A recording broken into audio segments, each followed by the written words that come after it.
Hi, I'm Dr. Adam Pletter, and welcome back to iParent101 with another quick bite. This is a part one of a two-part series where I'm going to show you how to set up Apple's family sharing, which then links up with screen time. This is all in my ebook in more detail, and you can see the link below. So let's jump in. If you grab your phone, the parent's phone, and go to Settings, and then click on your name, and then you'll scroll down just a bit where it says family sharing. Click on that, and Apple does a nice job. They've improved this, walking you through how to do it, but I just want to show you. So for families who already have children who have iPhones or iPads and they already have Apple IDs, right on this screen, before you move forward, you want to click invite people. So even if you have a 14-year-old and they have an iPhone or an iPad and they have an Apple ID, you put that Apple ID in there and then it'll send them an invite, and then they would have to accept the invite to be part of your family sharing.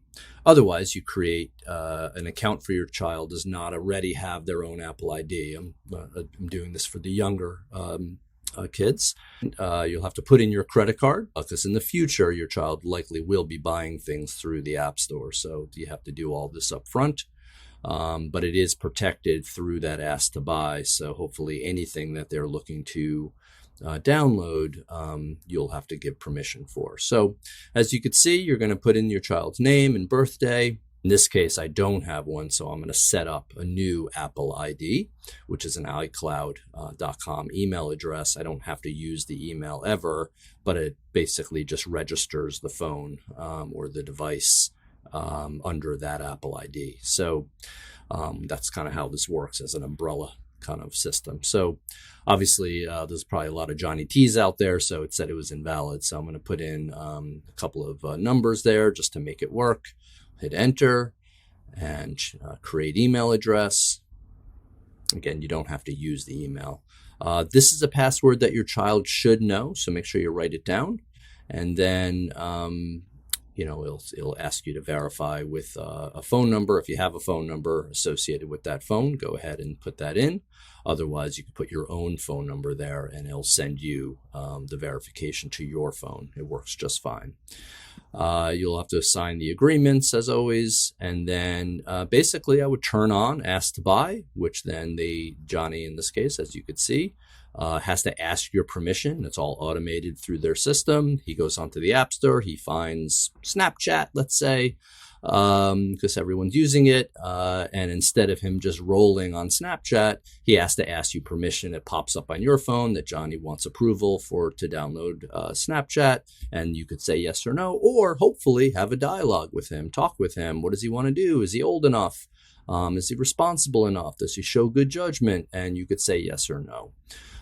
So if you turn that on, I'll just show you quickly where that's set up under the family sharing, under Apple ID here. My name is the parent, and then in this case, I have one child here at age 10, Johnny Tester. If there was the whole family set up, you would have been inviting other people, including spouses and other children, so they would all be listed here. You could always add more people as you go. And then if you just scroll down, you'll see where you could turn on or off the ask to buy right there. You could see that it is on. And then also the location sharing, so you could potentially track or see where they are right through iMessage or through Find My iPhone. So there you have it. That's the basics of setting up family sharing, part one. And now in part two, we will go through how to link that up with screen time. Click on the link below for part two. For more information, please check out iParent101.com.